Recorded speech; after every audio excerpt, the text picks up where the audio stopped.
Muy buenas noches. Good evening. My name is Vanessa Calderón Rosado. I am the Chief Executive Officer of IBA, Inquilinos, Boricuas, and Acción. And I'm very happy to be here tonight and to see so many new faces and old faces and new friends and old friends. This is fantastic. Thank you everyone for coming. Yes, gracias. For the benefit of everyone, we're going to do Spanglish. We're not going to translate everything into one language or the other. We're just going to go with the flow. If someone says a word in a language that you don't understand, look at your neighbor and ask, because I'm sure you'll have someone around you that will tell you what that means in Spanish or English. So, in 1968, a group of Puerto Ricans, that was 46 years ago, a group of Puerto Rican activists here in the South End founded IBA. And they did that in an effort to stop the Boston Redevelopment Authority bulldozers to develop this neighborhood and to give way to urban renewal. They organized with the help of so many other people from the community that were, so many of them Puerto Ricans and many of them were not, but they organized to create IBA. And through the creation of IBA to develop the community of Villa Victoria, develop a vibrant, affordable housing community, and to provide programs and services that still exist today and that we still provide today. So as we fast forward to today, 46 years later, IBA is dedicated to empower individuals through education, workforce development, and art programs, and also to develop and create vibrant, affordable housing communities. So it's very fitting that we're here tonight for this wonderful celebration of los 100 Puertorriqueños, the 100 Puerto Ricans, as part of the Centro for Puerto Rican Studies campaign.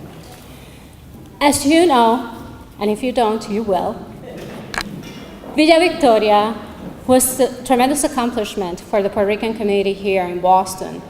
But it's also an accomplishment that is considered a seminal moment in the history of community development in the United States. And as a result, we constantly get requests from people from all over the world and all over the country to come and visit IBA and Villa Victoria and see our model, and to understand how that group of Puerto Ricanos organized to give way to this wonderful institution.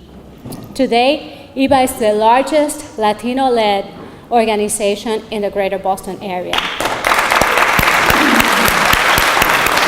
And we're very proud of that because we're walking on the shoulders of those people that in 1968 created this great community and this great organization. So, on behalf of the Board of Directors of IBA, the staff, and the community of Villa Victoria, our residents, that many of them are here tonight, I want to welcome you to this space, to Villa Victoria Center for the Arts, and to this wonderful celebration. This is fantastic, and it's very warm, literally and figuratively, to have the full house with so many friends. Now, how many of you are here in this space for the first time? Let me see a show of hands. Okay, good, very good. There's always a few, and that's good. We have a lot of good old friends, and we have a few new ones. So I will ask you that as the night progresses and the event continues, to stop by outside in the lobby. There's a table with a lot of information on IBA's programs, so you can learn more about our work. There's also a lot of information about the work of the Centro de Estudios Puertorriqueños, or Center for Puerto Rican Studies at Hunter College, we will talk about in a second. And there's also information and materials for Estrellas Tropicales. They're selling CDs and selling raffle tickets so they can raise money to go to La Parada Puertorriqueña in New York. So please go ahead and help them out by buying CDs or raffle tickets so they can go to New York and participate in the parade. Before we continue with the program and with the important part that we're here tonight, I definitely have to say thank you to a number of people who made this possible. First, I want to thank Hannah Hastings, representative from Senator Chang Diaz's office. Sonia Chang Diaz, is Hannah still here? Oh, there she is. Thank you, Hannah, for coming. Senator Sonia Chang Diaz is our senator. She always stays present, but she had a conflict. But thank you so much, Hannah, for being here on her behalf. Also, on his behalf, we have Frida Garcia representing our State Representative Byron Rushing. Thank you, Frida. And we also have our State Representative and good friend as well, Jeffrey Sanchez. And Jeffrey will come later and talk to all of you and give his impressions. Y yo sé que va a ser bien fascinante. So this event is possible by the support of many people. It's a collaboration between EVA and the Center for Puerto Rican Studies at Hunter College. But special thanks are due to our sponsors, Stewart Healthcare, Tony Molina, Pure Joy Flowers. If you see those beautiful flower arrangements, there are cards that were donated by Pure Joy Flowers, a Puerto Rican business in Hyde Park. González Sagio Harlan, LP, law firm, Fuentes Market, and Mass General Hospital, MGH, and also the Gigantes Restaurant. So thank you very much to all of our sponsors for the support tonight. And also thank you all for being here. I'm thrilled to be here tonight with all of you, as these very well-deserving 9 Puerto Rican leaders are honored. Back in the fall, last fall, I was approached by Edwin Melendez, the director of the Center for Puerto Rican Studies at Hunter College in New York City. And he will tell you more about the initiative, but when he approached me, he told me about the 100 Puerto Rican campaign and the importance of preserving the history of Puerto Ricans here in the US that have made a difference and an impact in our community and in our city. So when he said we should do it in Boston and put together a group of people to help us identify a group of Puerto Ricans who have been trailblazers, I said, yes, absolutely, we'll help with that. We'll be part of that, we'll help you. So we're here tonight doing that.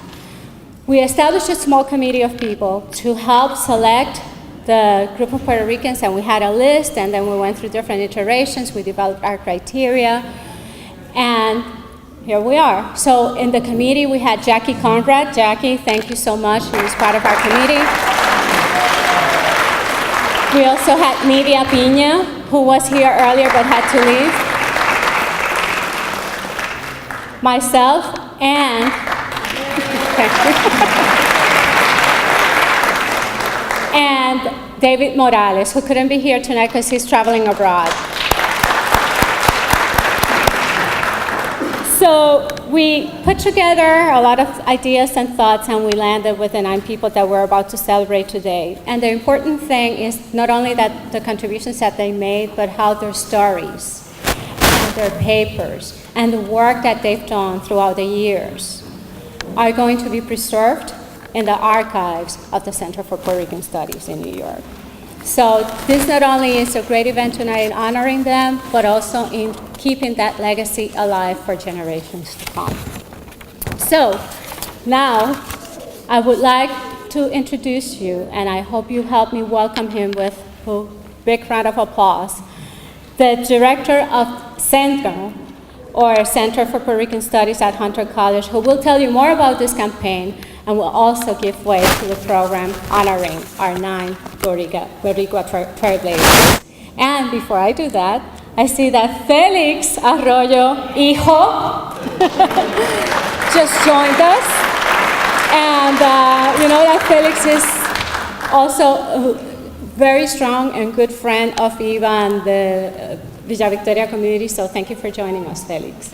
Okay, so now, without any further ado, please help me welcome Edwin Melendez, the director of the Center for Puerto Rican Studies in Inquilinos. Un aplauso fuerte que se oiga, gente, están despiertos.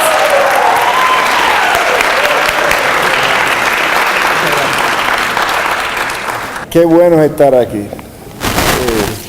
Es como venir de regreso a la casa.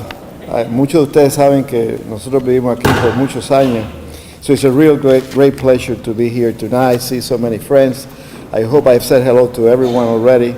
If not, I'll make sure that I say hello. I haven't seen you, but I will at the end. In any case, it's my privilege to be the director of the Center for Puerto Rican Studies. Centro, I will say a few words about Centro before we move to the 100 Puerto Ricans, because not everybody knows what Centro is or what we do. How many of you have heard about Center for Puerto Rican Studies before? How many of you have not heard about it? See, I'm going to be speaking to you. Okay. The rest will catch up. Okay. But in any case, first and foremost, the Center for Puerto Rican Studies is a think tank. Our mission, our primary mission, when it was created way back in 1973 by Frank Bonilla and other pioneers in academia, was to train doctoral students, to create new scholarship. And so the core mission of the Centro has been to do research. And from that, we transfer to create the archives and the library. As a matter of fact, just very recently, we released a report that kind of summarizes where the Puerto Rican community is. We call it the State of Puerto Ricans 2013. If you don't see a copy around, you can go to our website and get a hold of it. But over the years, we have a publication. We have over 500 publications in those 40 years. We have a journal that has published hundreds of articles and so forth. So that's the first thing that we do.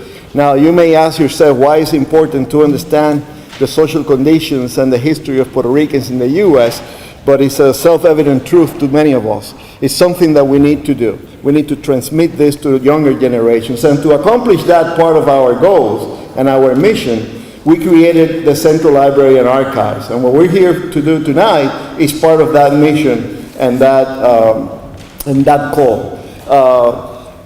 Just recently, we introduced the guide to the Central Archives. In that guide, we document about 260 collections that we already have. Over 50 organizations, cultural, activists, and so forth, and over 200 individuals. In that document, we kind of document all the things that we have done up to this year, 2013, last year, 2013. But moving on, we thought we need to balance this collection. It's too New York-centric. It goes too much into certain areas like activism, and it's ignoring other areas like military, like gay and lesbians, like so on and so forth. So we did an analysis, and we set a goal to collect 100 collections in 1 year, a celebration of our 40th anniversary. You know what? We have collected over 200 collections, new collections, through events like this all over the country. From Miami to Chicago, from New York to Washington. We have been everywhere. And we like to thank those that were in our collection before. Many of them have passed away and entrusted us with their collections. And we want to thank those newcomers to the Central Archives. It's a tribute to their trust in us. Really, when you go to New York and you visit our library and archives, and inviting all of you to do that, and you go to that basement and you see all these lines of boxes, archival boxes, it's a tribute to the history, it's a tribute to the work that over 40 years our staff and the community have done to preserve our history. Tonight, we are among friends, and we are here gathered at the Villa Victoria Center for the Arts precisely to honor 9 nominees, 9 leaders that have made a difference in Boston communities. These distinguished pioneers who represent the best we have to offer in so many fronts and professional fields have agreed to donate their oral histories and or papers to Centro. We started tonight by recording them. Some of you saw them walking into that room. That's what they were doing. But there is more to come. Tonight's honorees are only a small sample of those who have contributed to the development of the Puerto Rican community in Boston and across the nation. Why are we honoring them, you may ask yourself. Wait a minute. There's a good rationality for that. Well, there are among many who have carried the torch with honor. They have helped build and sustain the Puerto Rican heritage and pride, and they have accepted to become part of the 100 Puerto Ricans and the Centro archives. As contributors to the archives, they will be among the greatest, among other pioneers who helped build our institutions and communities, among others who have also changed history. Their legacy will be preserved for generations to come. Scholars will study their legacy, and younger generations will appreciate their heritage. There is so much more to do. This is just the beginning. And some of them were asking, ¿pero qué va a pasar después de esto? Oh, we have a surprise for you. This is hard work. You think it's easy? No. Si fuera fácil, cualquiera podía hacerlo. It's hard. Not only have you worked so hard over these years to build this community, now you have an obligation to tell the younger generations, how did you do it? What is it that they can learn from you? And to do that, we start with an oral history. That oral history will allow you to organize your documents and transfer them to us. We will digitize them. We will put them on the internet for everyone to learn from that. We will interact with other collections that we have. All those collections, scholars will be able to search and find and combine information. We have prints, we have digital collections, we have all kind of stuff that will help younger scholars write those papers, write those theses, write those dissertations, and move forward in the documentation of the heritage that they have, of the contributions that you all have made. Okay, so it's the collection of this document is just the first step, it's the beginning. Moving forward, we need to convert that into educational products, things that people can use in the classroom. And even when you go to our website, you're going to see that we have started by doing some kind of a mapping, highlights of the history of Puerto Ricans. There are 8 maps. You can go there that document the civil rights struggle, the struggle for bilingual education, the struggle for this, the struggle for that. So that's the beginning. There are teaching guides available on the internet for everyone to see, but they are incomplete. We need to start telling the story about Boston. Okay, there are a couple of collections around. Eva's collection is in Northeastern and so on and so forth, but we need to combine that with all the other histories that we have in Chicago, about women, about the military, and so on and so forth. So we need to organize more educational activities, cultural activities like the one we're organizing tonight. We need to bring younger people to these activities so that the heritage is transferred, that they can learn about who came before them. In any case, because of all these efforts, Centro has really become a national institution. We become nacionales, okay? Before we were too entrenched in New York, now we can say, in all honesty, after we complete this process over the next few years, that we will have documented the history of the Puerto Rican community all over the country. From Miami and Central Florida to Chicago and Washington and so on and so forth, Worcester, Boston, all those places. But we also went after cultural organizations, women's leaders, military. We didn't have much of military. We collected about, I would say, 10 solid contributions from veterans from the Korean War, okay? We have a few from the Iraq War, from Vietnam, but we need to strengthen that. And tonight, we're collecting a handful of them that will combine with the others. Thank you for that. So in any case, so Centro's 40th anniversary was a celebration that allowed us to strengthen what we do. The research, the archives, getting the collections, and so forth. I would like to conclude this short remarks about who we are by thanking all of you for coming here tonight, for allowing us to do this work. And by the way, there is a lot of labor of love in this process. A lot of people contributed. No more, the ones that we really need to thank are those who are donating their archives to Centro, because they are, by taking that step, they are saying, well, we want to transfer what we've done to others. We did share our labor, now we want to share our knowledge, our heritage, and strengthen the Puerto Rican community as a whole. In any case, I would like to also, like Vanessa, thank Vanessa and Eva for hosting the event, David, Nivea, and Jackie for being in the organizing committee and bringing all the sponsors together for this event. And all in all, you know, my sincere gracias desde el fondo del corazón. Esto ha sido fantástico. I'm so happy to see you all. And now I would like to call ways of mine. Oh, here, in a second. Bueno, muchas gracias, buenas noches y que siga la celebración.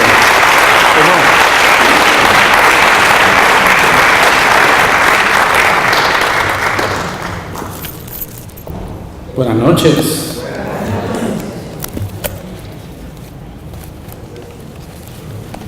My name is Omar Dawahara, Communications Coordinator at Centro. It is great to be here back in Boston for this very special occasion in which we honor a group of 9 local leaders and 9 local heroes. Tonight, Centro proudly welcomes them to our 100 Puerto Ricans Preserving Our History campaign. They will receive our campaign's commemorative pin and recognition certificates for their marked achievements in various fields. The impact of their work is evidenced by your presence here tonight. This is a tribute to our local leaders, and by the influence they've had in the community, in their families, and in the younger generations.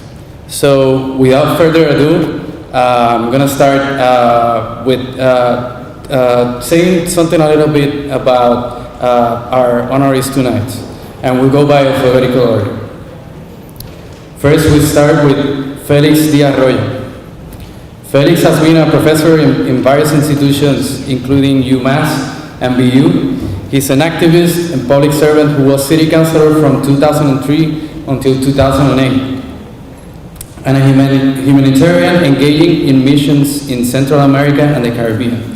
So I'd like to ask Félix to come here to the stage to receive his honors. We're going to call them all to take photos and stuff, but just hold us for a second. Next, Jovita Fontanez. She's a pioneer of the Latina leadership in Massachusetts. She was the first Latina in the Boston Election Commission and the Massachusetts Electoral College. She was an associate director of the South End Community Health Center and worked in the creation of Casa Esperanza. Although retired, she continues working in campaigns and other causes. Let's give a hand to Jovita.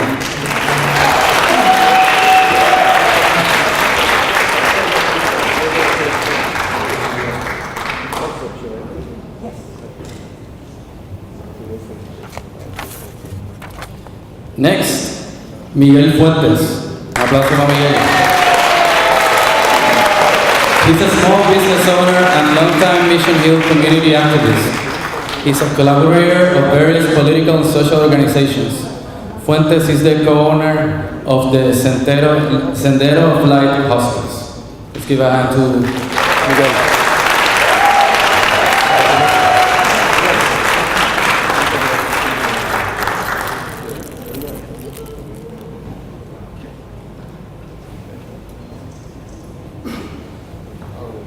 Next up, Dr. Ernesto González. Aplausos.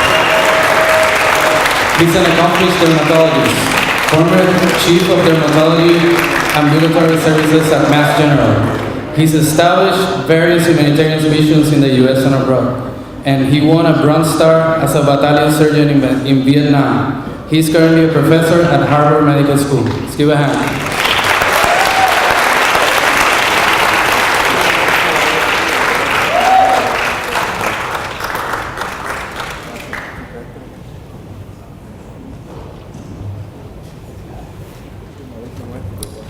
Next up, José Massó. José Massó is a journalist, activist, educator, and public servant. Currently works as Director of Community Relations at Massport. He's best known as the conductor of Con Salsa, Tony Molina. He served in Vietnam and was awarded a Purple Heart. He's a community activist, serving as chair of the Governor's Committee on Hispanic Affairs. He co-founded the South End Health Clinic and was the owner of the first Hispanic station here in Massachusetts.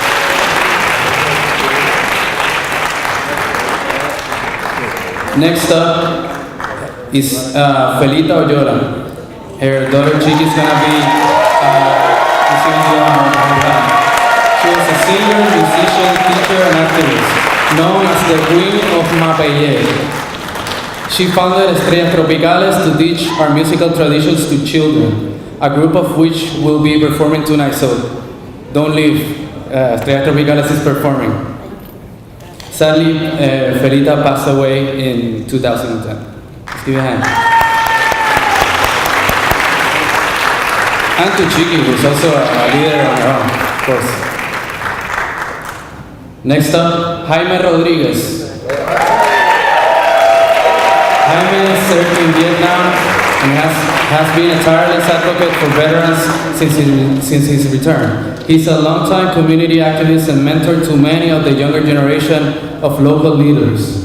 He is the founder of the Hispanic Writers Week and president of the Puerto Rican Veterans Monument Square Association. Let's give a hand to Jaime.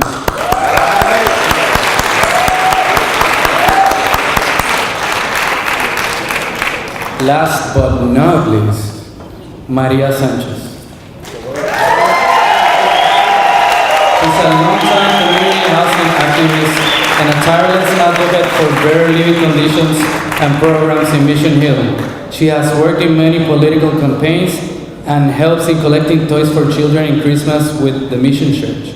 In recognition, a square in her beloved neighborhood was named after her. And not that many people can say that, so let's give it a hand.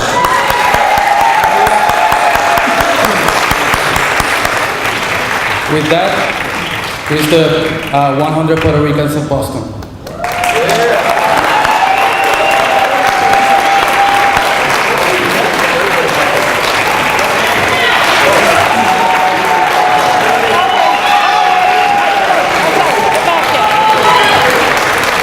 All right. ¿Hay latinos? ¿Hay puertorriqueños en la casa? Are there non-Latinos in the casa that support Latino efforts and Puerto Rican efforts here in Boston? Okay, I want to talk about a couple of things here. And that is, one, I came here in 53, 54 from a wonderful island called Manhattan, Puerto Rico. And when I got here in 55, I think it was,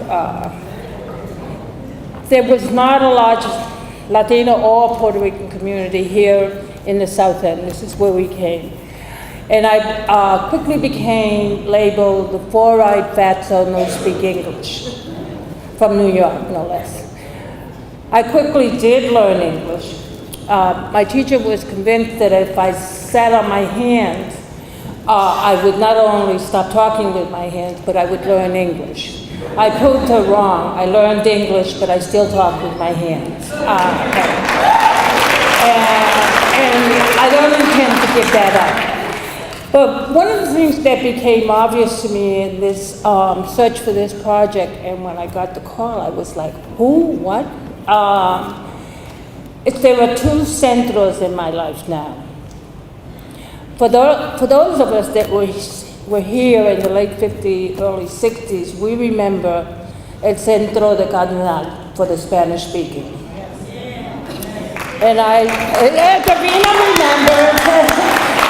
And it was one of the few places in those early times that we could go have our coffee, go after Mass. Siempre estaba la abuela mirando.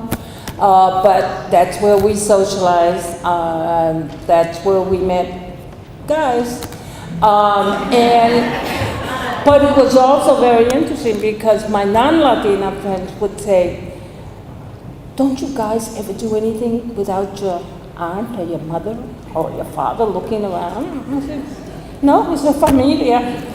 And it worked for us. So I do think that the past is important. I am delighted to be part of this project to help scholars and research. But I think it's also important for us to realize how far we've come and how much more we really need to do. And how important it is for non-Latinos and non-Puerto Ricans to know that presente. We were here, we were involved with the Southern Community Health Center, which at that time was called La Clínica. Okay, we were involved with Tent City, and we were involved with where you're sitting right now. So para eso, millón de gracias, y me da un orgullo de estar aquí con ustedes. Thank you.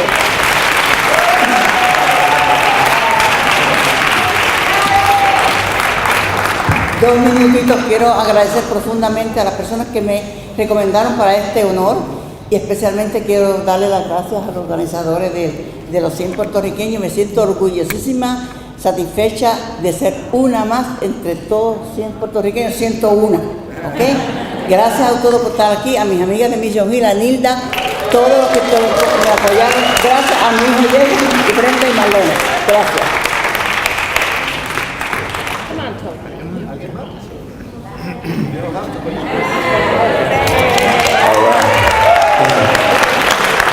Miren, lo mío es breve. Número uno, obviamente todos nosotros humildemente nos sentimos tan orgullosos de ser puertorriqueños. We're so humbled to be in front of you, and obviously the pride of being Puerto Ricans is just who we are 24/7. But I want to put this in context with regards to, we are only representative of all of you.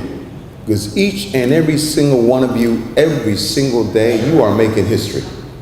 Every single one of you, in what you do, what you think, what you feel, and what you say, regardless of how old you are, if you came a year ago, or you were born here, and you've been raised here, you all contribute to our history. The fact that 9 of us are here on stage, that's just the tip of the iceberg. Because as I look around, every one of you is deserving of being on this stage because of what you do, and how you do it, and the passion behind what you do. The fact that we're donating archives is just because of our generation. You heard how long Jovita's been here. She's very young. Divina, my wife, you know, she is happy I'm donating my archives. Because they will no longer be occupying space in our home. But I say that because initiatives such as these is a way of making sure that the legacy and the hard work and the contributions of not just these 9, but all of you live on for perpetuity. So that our grandchildren who are here, and my granddaughter who soon will be here, who's 2 years old, will be able to identify and know that we were just not passing by. That we were part of the fabric of this great country, that we were part of the fabric of this great city in the Commonwealth, and that we also contribute every single day to the fabric of where we came from, regardless of when we came here. So I want to just, on behalf of all of us, and those or others who are going to speak, but Edwin, and also to Alberto and to Omar and all the staff from Centro Estudios Puerto Ricanos, I just want to thank you for taking on this initiative, for expanding the footprint to include all of our representative cities and towns where the diaspora lives, and also at the same time for keeping alive in such a lively way who we are and what we do in our contributions, which I know in the 21st century will go very far. So we thank you from the bottom of our heart. We los felicitamos a todos ustedes. And again, to all of my 8 other brothers and sisters who are on stage, felicidades. Y bravo. Thank you.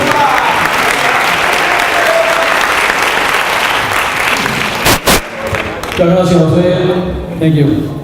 Very short. I just want to make sure that we as Puerto Ricans, how many Puerto Ricans in the area? In the audience? I just want to make sure that you understand that we as Puerto Ricans have been fighting for this country since the Revolutionary War. I'm a veteran. Jaime is a veteran. Dr. González is a veteran. We're proud to be veterans, but we're more proud to be Puerto Ricans. Not 100%, 1,000% Boricua, de Naranjito, Puerto Rico, pueblo de los changos. But it would be amiss if I didn't just mention the fact that we here are part of a group that came in the 60s, 50s, 70s. But I just want to quiero rendirle honor a la memoria, to the memory of a great puertorriqueño, two of them, who are not here with us today. Jorge Pizarro Muñoz, Chico Muñoz, and Compay Iván González. May they rest in peace. They, along with a group of others, were the ones that started the whole thing. I was part of that group, proud to be part of it. But I just want to make sure that you remember, that your children remember, that our grandchildren remember, that people like Chico Muñoz and Iván González were here and they fought para los derechos de los puertorriqueños. Thank you.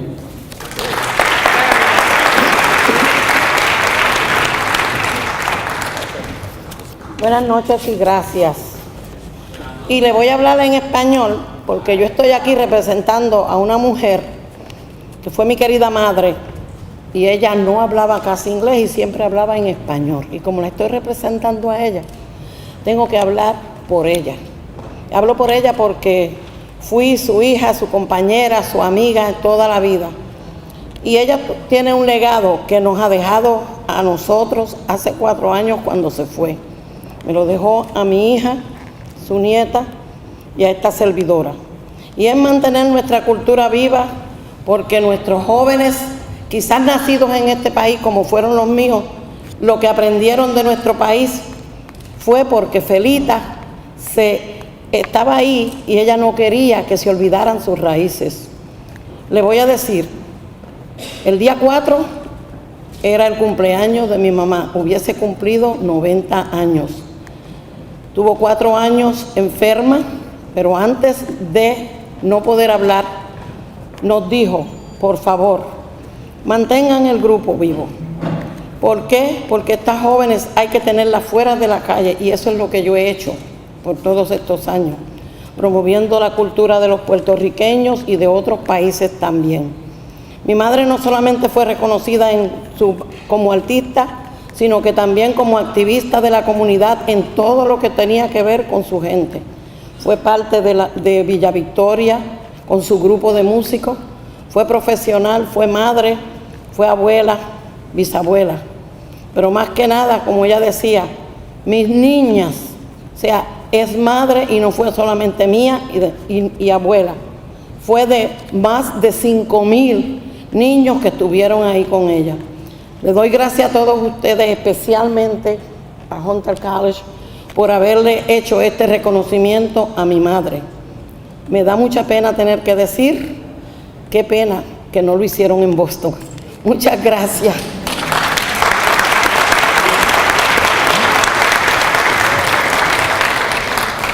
Bueno, hablar de tanta gente buena que pasó por esta comunidad y ya no está, es difícil, pero debiéramos preservar esas historias también, porque son importantes. Y en esta ocasión estamos honrando nuestro país y nuestras raíces puertorriqueñas, pero sé que hay muchos latinoamericanos que merecen también ser honrados como pioneros de nuestra comunidad en Boston, y quizás esto sirve también de motivación para que haya algún tipo de proyecto en esta ciudad que reconozca nuestra historia y nuestro desarrollo y la gente que de una manera u otra sirvieron para que pudiéramos tener un futuro y pudiéramos mantener nuestras culturas. Just saying that there is a lot of people in our communities that may not be Puerto Rican. We are honored to be Puerto Rican, but that work with us and have done a lot in our communities, and we're really proud of them as well. Just as this project is from our island, which we're very proud of.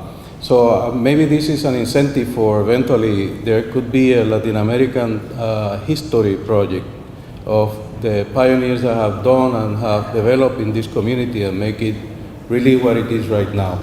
Y no quiero terminar sin decir que estoy muy agradecido del respaldo que siempre he sentido, y yo estoy seguro que los compañeros también, en aquellos proyectos que nosotros nos dimos, entregamos nuestro esfuerzo. Pues me parece a mí que sin el apoyo, sin la participación de las personas que están aquí, de otras muchas, ninguno de los proyectos que nosotros hemos tratado de hacer se hubieran logrado. Y hay mucho por hacer. Aquí están mis hijos y están los hijos de muchos de nosotros. Está Félix, Ernesto, y Ana, 3 de los 5. Y ya ellos están haciendo su trabajo en esta comunidad y haciendo una diferencia. Ana como maestra con muchos niños que mantienen su cultura viva a través de la educación y muchos otros maestros. Ernesto con su arte, que se graduó en 2 semanas del Museo de Arte en su programa, así que lo felicito de antemano. Y Félix, que ya ha hecho una gran diferencia en esa generación, en moverse hacia la política, en ayudar a la participación y salir en representación, que terminó, pero que fue representando a esta comunidad y a todos nosotros de una manera digna y respetuosa. Así que yo estoy orgulloso de eso también. Y muchas gracias, porque ya entre ellos hay otra generación más que viene por ahí y están ya haciéndose sus preguntas y están en buenas manos con esos muchachos que quieren también a su país, Puerto Rico. Muchas gracias.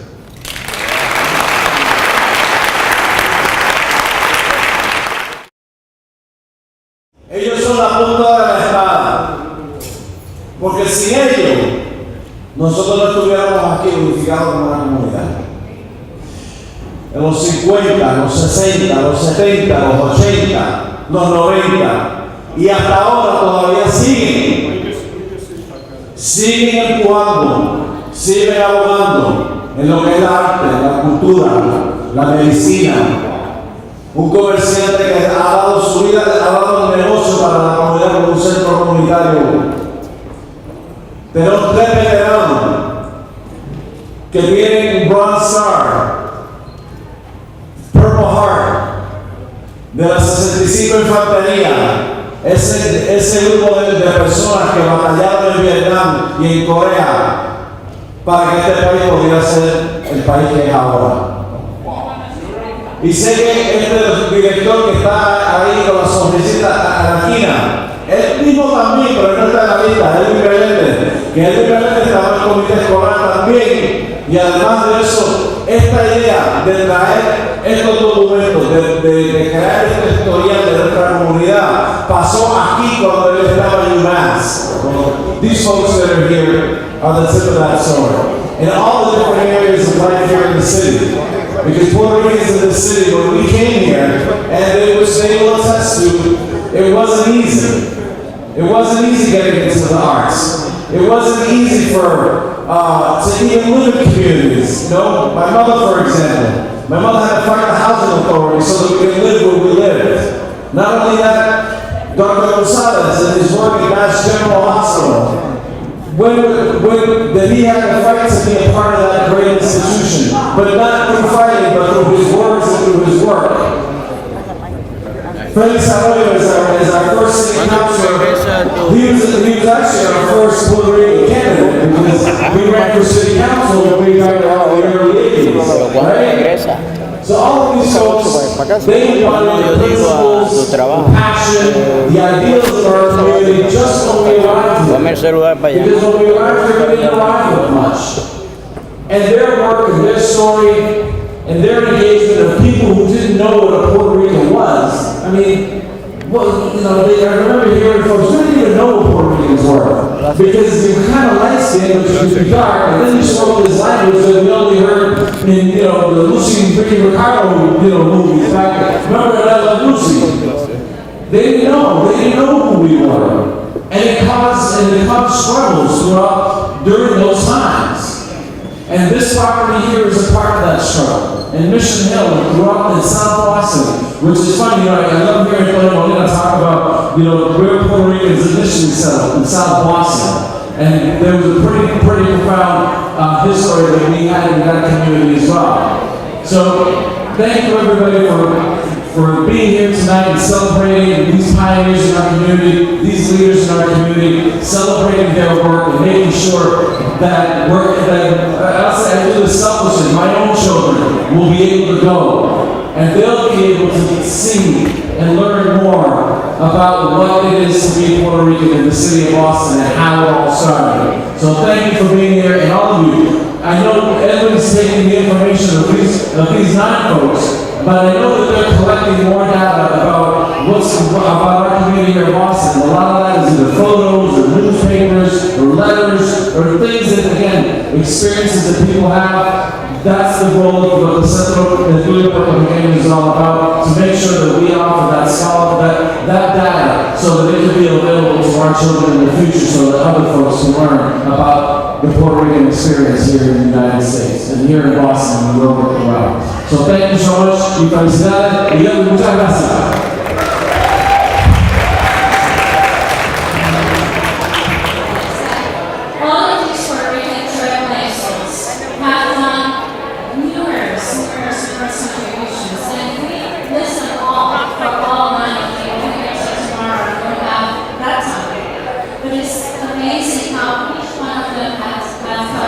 Our lives individually, as a community, as a group, so before we leave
Un fuerte